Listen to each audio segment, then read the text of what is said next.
A Psychological Study of Sycophancy by L. Clark M.D. Part 1. Recently the field of psychoanalysis has been applied to such social disorders as kleptomania, profligacy, social and financial, perverted libido, and faulty character formation. There have also been added the milder states of constitutional mental defect, the dull normals, where fear neuroses play a role.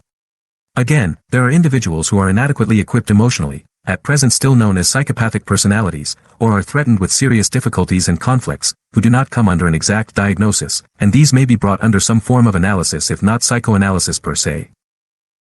By making such individuals aware of their neurotic tendencies they may gain an insight into the unconscious impulses that is often successful in retarding or correcting a threatened mental breakdown. In this extended province of psychoanalysis one often encounters individuals who never develop a proper sense of responsibility, who remain in a dependent state though quite mature intellectually. Up to the present these youths have remained a problem to parents, teachers, and social service workers. More recently in such predicaments the family physician has been called in to reinforce a moral and social guidance.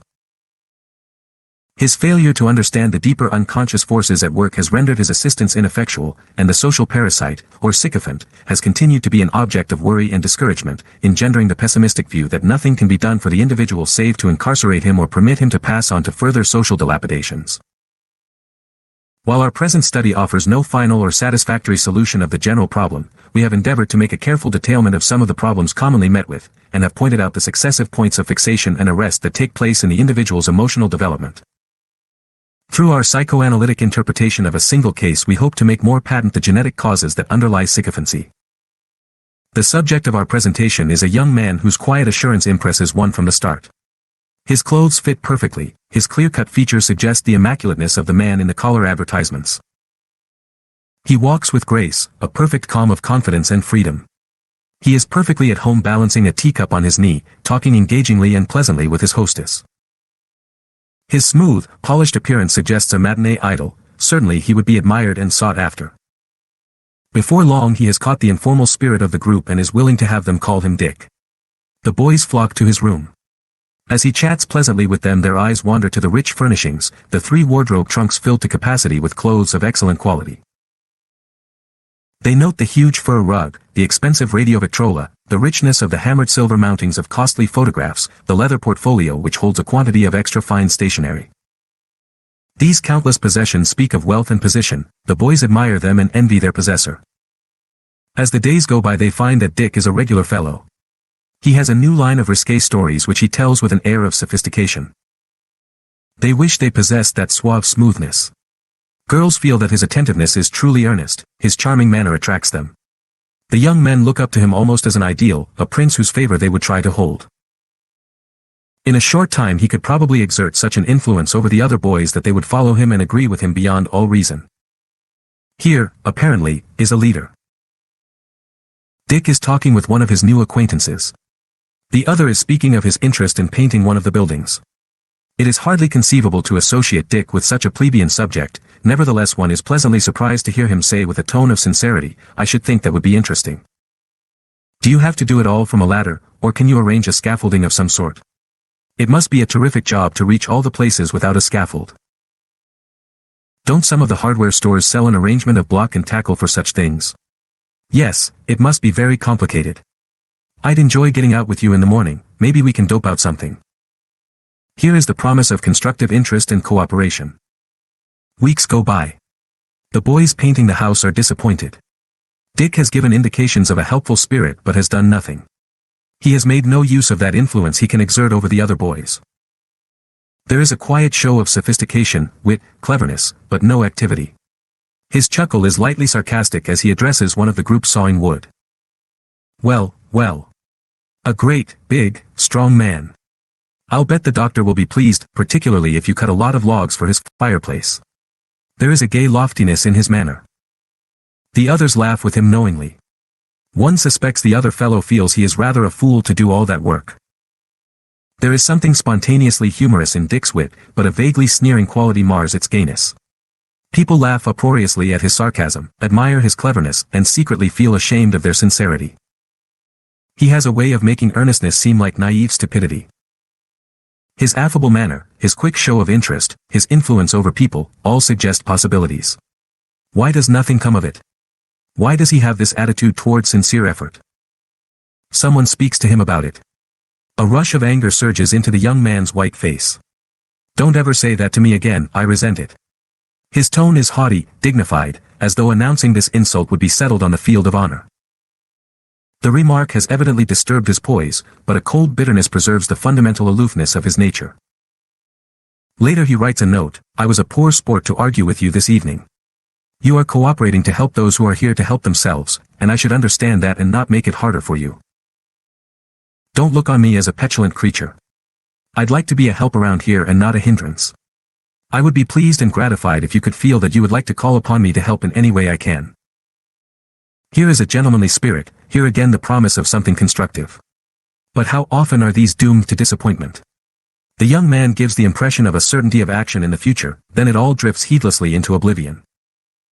It is as if trucks, steam shovels, and drills were placed at the roadside, a certain sign that the construction job was to begin. But they remain idle, no one goes near them, they are left to melt into the background, an unnoticed part of the scenery as they rust away. Occasionally Dick dabbles at active work, but he seems rather superior to it. He complains that there is little to do. I wish there was a rowing machine in the gym. That's really wonderful exercise, and I need it. Yet he scoffs at sawing wood. It's so tiresome, just pulling the saw back and forth. Isn't there something interesting? Sharpwood again and again digs pointedly at constructive effort. Frequently he writes notes, secretly to patch up a scene where he has shown hard feelings. This sly way seems calculated to avoid meeting the issue squarely, and one begins to see it as characteristic of Dick. Secretly he arranges that he shall not be called upon to read aloud before the group. But when others read, his manner seems to imply that he had not been asked. Chuckling with quiet restraint he mocks a mispronunciation, he is not being nasty about it, just a little lofty, and witty. But once more one senses that mocking of sincere effort. Secretly he continues to hold his influence over the boys. His deftness at repartee, his air of being wise and skillful at everything, bring him steady admiration. With all his sophistication there is mature restraint. He seems to have the fineness of a thoroughbred, with the swaggering assurance of the world. Now, slyly, he is the leader in arranging poker games against rules. The confidence of his manner and his ease in making arrangements seems to assure the hesitant ones. With his quiet scoffing he justifies a rebellious spirit. It's absurd, treating us like little schoolboys. I fail to see how a poker game can make doddering invalids of any of us. Now it is the food that draws out his critical wit. Dick's deftness with words, of course, does not plant seeds of dissatisfaction in others, but his cleverness gives expression and leadership to the critical feeling already present. It would be a relief to have a piece of meat that wasn't entirely gristle. I wonder if the management couldn't be persuaded to spend a few more pennies for something eatable. How can they expect anyone to do a day's work on meals like this? Characteristically, these feelings are rarely expressed to a responsible party, and find response and admiration from the boys. Soon a raid on the icebox is planned and carried out by removing the hinges. Dick's part has appeared again to be one of clever leadership. He seems like one who adroitly emphasizes evils and grievances, incites people to rebellion, dares them to do something, and, by the power of his sophisticated mocking, lashes them into action. So cleverly can he tell them what to do and how to do it they would feel ridiculous not to carry it out.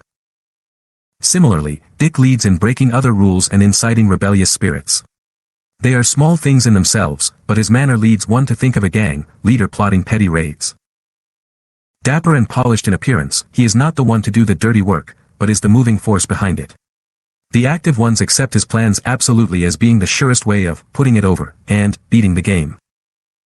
This impression of Dick's desire to beat the game by deft manipulations shows especially in his personal affairs. His weekly allowance would seem to provide plenty of money for ordinary purposes, but he writhes under the restriction. He must have nice things, luxuries, he longs to dine amid surroundings of wealth and lavish entertainment. Temporarily these things are denied him, open rebellion is futile. Adroitly he uses his allowance for the niceties of life, then cannot pay for his laundry. I'm in an awful fix. All my clothes are in the laundry and I have nothing to wear until it's paid for. He laughs as if to say, what a hopeless muddle for me to be in. You feel that a millionaire is asking you for a loan. Dick would put the entire situation into your hands as if to say, what are you going to do about this fix I'm in, how are you going to straighten it out? He seems to know that he will not be allowed to suffer. It is ridiculous that he be forced to pay a bill. Dix is the suave assurance and haughty finesse of the confidence man. He will never be at a loss, he'll get by. Yet he gets restless and a little lonesome when confronted by the monotony of steady work. Well, he can while away a little time, mowing the lawn. He is alone, even his work seems far away, as though a movie star were pretending to push an imaginary mower. To him it appears silly and he returns to his room to amuse himself with music and putter with his clothes and rearrange the furnishings. These are the things that count, as if touching them provided mastery over the loneliness of everyday living. He whistles cheerily to himself. Drawing out some fine stationery he dashes off a friendly note. Now he composes telegrams, remembering special occasions and giving assurance of good wishes. They will bring replies, the world will seem more friendly. Wishing you the best of success in your new undertaking. Have not forgotten that I am under great obligation for your past kindnesses. I shall feel privileged to do all in my power to reciprocate. Dick. Another promise. Another attempt to secure approval without effort. It is his way. There is no use working steadily, blunderingly, monotonously, for anything. Let a man have the air of accomplishment, let him surround himself with luxury and earnest resolutions. Why should he take chances in a game that is uncertain, when his sophisticated cleverness has already demonstrated that he can win by beating the game? In discussing the data of a case it is convenient for us to start from a few comparatively fixed points to which we may refer in our formulation of the material. We shall assume that the reader is familiar with the general outlines of the development of the sexual instincts and the growth of the ego. A few factors in particular, however, might be noted before we proceed to the definite case. At the level of the breast relationship, the sexual instincts are concerned with autoerotic gratification, mainly in the pleasures of oral ingestion. The weak ego receives mother's protection and love, giving little in return but getting all that it needs and craves. The whole general attitude of the child is one of receiving, taking in from outside the means for its satisfaction. Mother is regarded as part of himself, and from this identification the child gains loving comfort and assurance for the ego's weakness. This narcissistic formation is further enhanced by the sense of omnipotence arising out of the immediate gratification of every desire. Everything will come to the child, either spontaneously or in answer to a few magic gestures, crying, signals of pain, etc. Later stages of development bring into action other components of the sexual instinct. Eventually, however, there is a welding together of most of the diversified impulses under the dominance of genital sexuality. Whatever earlier tendencies do not merge with adult sexuality may find various forms of separate expression. They may be sublimated, they may find outlet in direct expression and in the so-called perversions, or they may be discharged by way of character formation. For example, oral trends might be given sublimation in an occupation requiring an objectivated interest in foodstuffs. Extreme pleasure in the ingestion of food might be a more direct expression of the impulse. The practice of fellatio clearly carries the stamp of oral cravings. As for character formation, no doubt all people bear the imprint of oral components in various individual traits. An extreme accentuation of this is seen in the person who regards the world as owing him a living. He is to do nothing but take in the means for comfort and happiness. In any or all of these ways are the early sexual impulses given expression in later life. Usually, however, the combination of all the trends into a mature sexuality in its widest sense is the major result. Meanwhile, the ego has also gone through the process of development. In its early weakness it relied on the identification with mother to provide it with a sense of security and self-sufficiency. It built a narcissistic wall around itself and assured itself by clinging to the satisfying sense of omnipotence. During the weanings there is at first a divided attitude towards the mother. She is the good mother or the bad mother according as the ego finds in her the satisfaction of its needs. Before long, however, the child begins to break from the identification and to regard mother as a separate object. He does things for her at first mainly for the reward of her love, a gain to his own narcissistic satisfaction. But gradually there is more of a giving of himself to the object, his love and interest are more objectivated. He seeks out objects in the outer world, investigates them, voyages on his own account to try things out in actual practice. This reality testing and experiencing provide added strength to the ego. The child develops a power and worth of his own, he becomes more and more capable of standing alone. The pleasure principle, with its precept of immediate satisfaction, can be more or less superseded by the reality principle, a postponement of gratification in accordance with the demands of actuality. The ego not only attains more strength in handling the inner impulses, but also is more capable of meeting outer reality without retreat. When the male child's objective tenderness for mother is augmented by the maturing sexual impulses, there come the incest wishes characteristic of the Oedipus conflict. The father stands as a barrier against the satisfaction of these impulses. Moreover, unconscious restrictions carried over from racial inheritance also seem to bar the way. Both of these factors go into the general formation of the superego. There are guiding and restraining elements from the unconscious, we might say, from the parents of the racial past. There are ideals and prohibitions taken over from the fathers and mothers' attitudes. This latter is necessary, particularly at the time of Oedipus, because the ego is too weak to stand against the father. It may investigate, question, even rebel, but eventually it must agree to a repression of the incest impulses. Here again, however, the ego is weak, it requires help from the outside to master the instinctual force. There is an identification with father, by means of which the ego takes within itself a stronger barrier against the instincts, and thus builds further the superego formation. This same identification, however, gives the boy his masculine attributes of aggressiveness and objectivity towards the opposite sex. The further solution of the Oedipus comes with the giving up of mother as a sexual object. There is first the choice of objects like the mother, then a wider and wider range of object choice as the boy finally attains full adult sexuality. Disturbances in this development may come in several ways. There may be a failure to meet the Oedipus situation, or regression to earlier levels. Possibly the ego's weakness may need an oversevere superego. Another difficulty might come about from the final choice of sexual objects still so close to the mother image that they might be interpreted as mother substitutes. A mating of this sort may lack the full vigor of sexual satisfaction, since in the unconscious it approaches so closely the forbidden incest. Again, perhaps the mother identification will be kept and the father will be taken as the loved object, in the so-called inverted Oedipus complex. No doubt all of these tendencies exist in every person, particularly the last, which provides the second component to man's bisexuality. Usually, the hetero-erotic trend, towards mother and girls as objects, is the major one, but in some instances the object choice turns strongly to those of the boy's own sex, and here we have the dominance of homoerotic tendencies. In many cases, no overt acts are indulged in, but we may sense the unconscious leanings by observing the individual's preference for men or the dominance of feminine characteristics in his personality. In thus briefly commenting on sexual development and the growth of the ego, we cannot hope to have covered all of the details or even all of the important points. We have attempted, however, to refresh our minds on certain definite factors. It may prepare us better for considerations of the case which is to follow. From the point of view of society in general, Dick would not be considered as suffering from an illness. Probably the most he would be charged with would be a certain vague weakness of character. He would be described as a man in his late 20s who, rather than settle down to a steady occupation and the usual interests of adult life, preferred to maintain the easy freedom of luxurious idling and a continual round of pleasures. His handsome appearance and pleasing manners would attract approving comments from people. He would be characterized as one who placed a great deal of importance on social position, and who had a not unnatural desire to surround himself, not only with expensive comforts but also with groups of admiring friends. Perhaps a certain softness would be noted in him, a lack of forceful aggressiveness, but his refined nonchalance would undoubtedly gloss this over as one of the attributes of a gentleman. At various times he has held business positions with a comfortable salary, but his desire for luxurious living has invariably plunged him deeply in debt.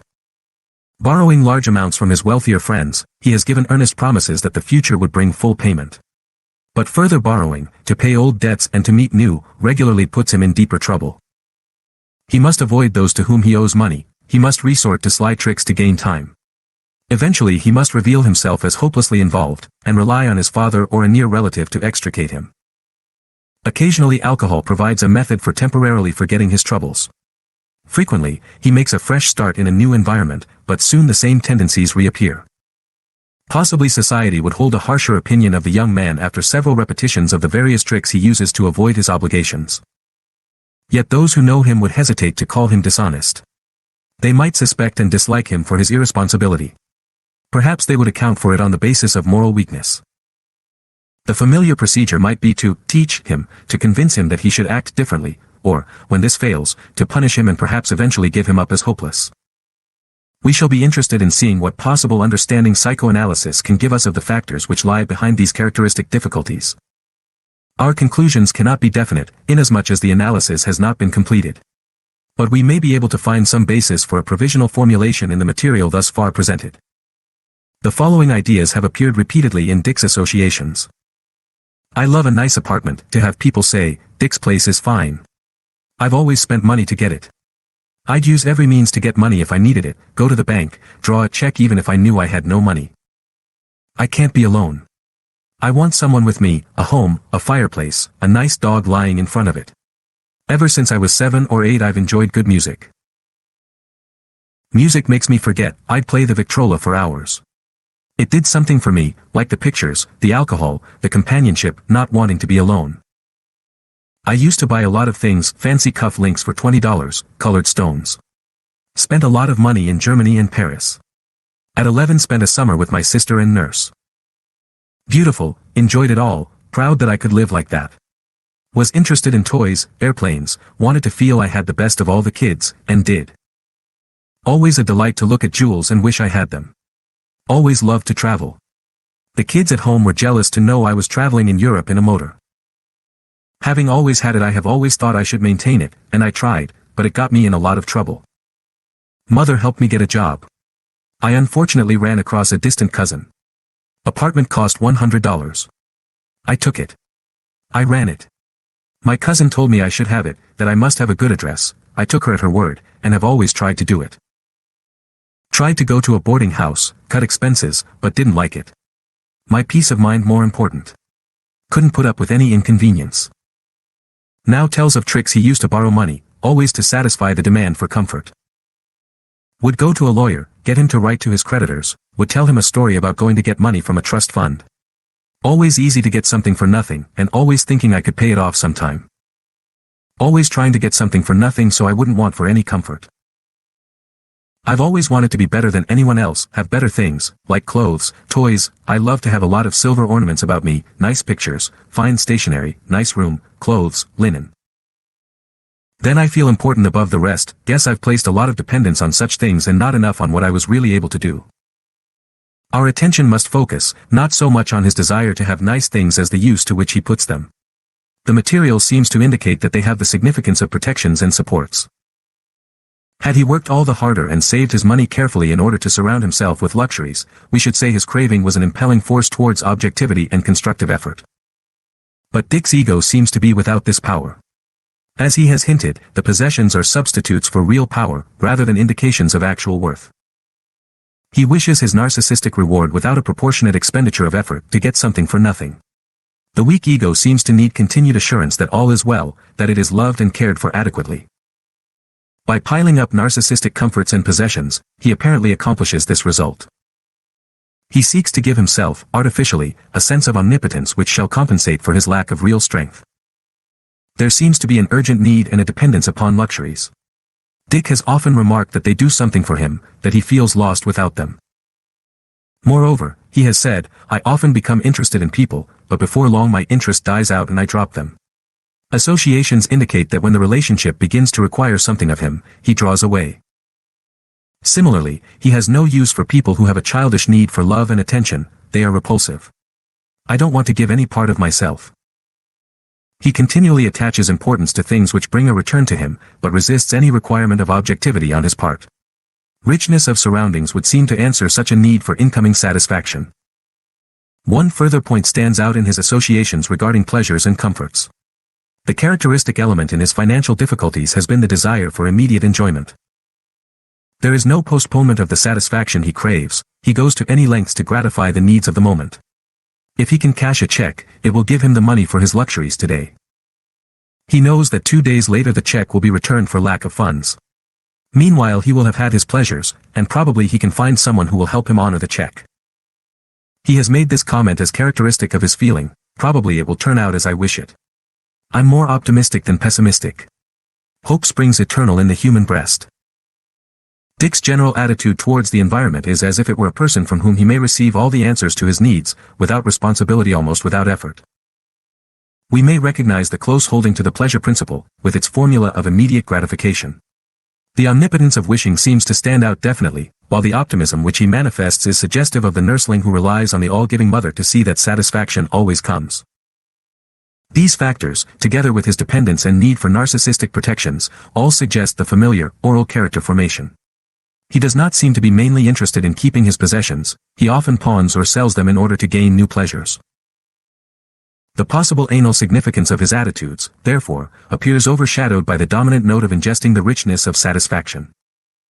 We should say that his feelings towards the outer world remain at the level of oral desire. Dick also reveals many experiences in which fear played a dominant role. As a boy, it was fear to engage in sports, fear to try anything, lest his weakness be exposed. Later, to take part in plays or to do anything individually in public was impossible. Now, he is afraid to meet the analytic situation alone, to expose his thoughts, to take an independent stand. In everyday life, he cannot say no, whether it be friends urging a party when he has work to do, or father firmly insisting that he change his ways. Sometimes there is a timid refusal, perhaps an unfriendly bluster, but soon he gives in. Seemingly his need is for a quick clinch or a full retreat, he is fearful of standing alone. Associations have connected this with childhood incidents where he clung, crying, to his nurse's hand rather than explore his surroundings independently. Dick also sees his later-day dependence on pleasures, luxurious surroundings, etc., as part of an attachment which shall do away with fears. Further analysis brings forth the following remark: I spend most of my time with married women, don't have to spend so much money. The data indicate that married women are understanding friends who put him under no obligation and expect little of him. He will not have to marry them, nor will they look for extravagant entertainment, he will be received at their homes. They will accept him at his own valuation, and there can be an intimate warmth of friendship, perfect harmony and accord. It is suggestive of the feeling that mother will not be critical. Dick went to her for shielding in his troubles. She has rarely told father about my escapades, working against him, for me. These associations, together with the fears at the loss of supporting attachments and in standing alone, would seem to justify the conclusion that he still has need of the identification with mother. The softness and lack of forceful aggressiveness which we have noted in him may be indications of femininity as a result of this mother identification. We are inclined to agree with his own interpretation in the following material. I wanted to stay at the hotel, kid myself that I can do it. Like the convenience of hotels, rich person's luxury. Recall hearing mother say her idea of a good rest was to go to a city hotel and be waited on. I thought that a good idea. I shouldn't consider such a thing, with all the bills I owe. I have a lack of strength of purpose. Realize the desire is there for comfort and a lack of projection into reality. I could have played football, tennis, baseball, instead of taking the soft side of living. The desire is to have everything as I once had it at home. And fundamentally, we believe, finally back to mother and the breast relationship. Yet, in spite of the seeming mother attachment, the major part of the emotion the young man has shown regarding his parents has been in connection with the father. Let us see what understanding the material can give us of this. I used to charge things to father's account, then sell them. Laughs. Once I represented myself as my father and got a lot of things. Always wanted to make a lot of money quickly. Stealing another's personality is not very good. It was a strain, the last few years, to be with father. We used to be like brothers, but lately I don't want to see him. He has had a hostile attitude. No, a disapproving attitude. That's why I haven't told him about myself. I can't get over that antagonism against my father. He has gone and tried to find out things about me. I resent that. Why can't he come to me? No. He's nice to me, then tries to find out things behind my back. Of course, if he came to me I'd lie. He knows that, so I blame him for taking away my opportunity of protecting myself by lying. Think my father is fair with me. Won't let me know what he has done about my staying here. He is such a big man in some ways and small in others. Father was the first to cross me and he is still doing it. Never was close with father, always a strained feeling when with him. I'd rather stay at home and be frivolous instead of going on trips with him. I resented it because he never got me a job and he could do it. He has never given me a boost. I suppose I've expected sympathy from him and I didn't deserve it, and I don't understand why he has sent me here, after all I have done against him. He really owes me no obligation, but I like his big-heartedness. Here he does a big thing like this and won't send me my trunks. They are mine and I'll have them. People have said father had no right to leave me flat, to get on with $200 a month. I got to believe them, but I know other fellows brought up like I was who got along on that amount, but I couldn't understand it. I was flat broke in the South, wrote father, asked for money. He replied he'd be down. He did come, and said he'd give me $100 a month. I resented that. Then he went home, bought a big car, put it in storage and then went off to Europe and had a good time while I was starving. No, I wasn't really starving. I can see that my reactions to my environment are made up of the resentment towards father and authority. It's true and yet not true, what he says about the money he is spending on me. I'm sorry, but I don't grieve. When in boarding school I would be annoyed at father taking vacations for 6 months. I could have had more if he worked more. He has always been retired, more simple for all of us if he kept up his business. He goes away for 6 months a year and moans if his son spends a few $1,000s a year. Tells me to work for what I get. That's probably unsound reasoning, on Dick's part, but there's something back of it. Just as Dick suggests in this final comment, there does seem to be more to his antagonism against the father than a purely logical reasoning would justify. It seems fair for us to conclude that emotional factors are the real basis for his deep resentment, and since he himself is not aware of them, we may be justified in assuming that the actual situation is unconscious and is merely symbolized in the superficial details which he gives as explanation for his feeling. Our task will be to try to understand these symbols. Remembering that his characteristic attitude towards the world is as if he were drawing from its support and narcissistic gratification, nursing relationship, we note that at first he seems to desire a similar relationship with father. He looks to the father for sympathy in his troubles, and depends on him to provide the means by which he may satisfy his narcissistic needs.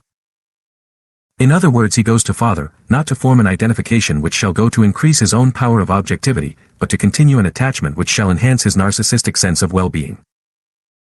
Stealing the father's personality in order to obtain luxurious comforts might be interpreted as using the father's strength to increase his own protective system. In general, he draws on the father as if orally to ingest the substance of his power.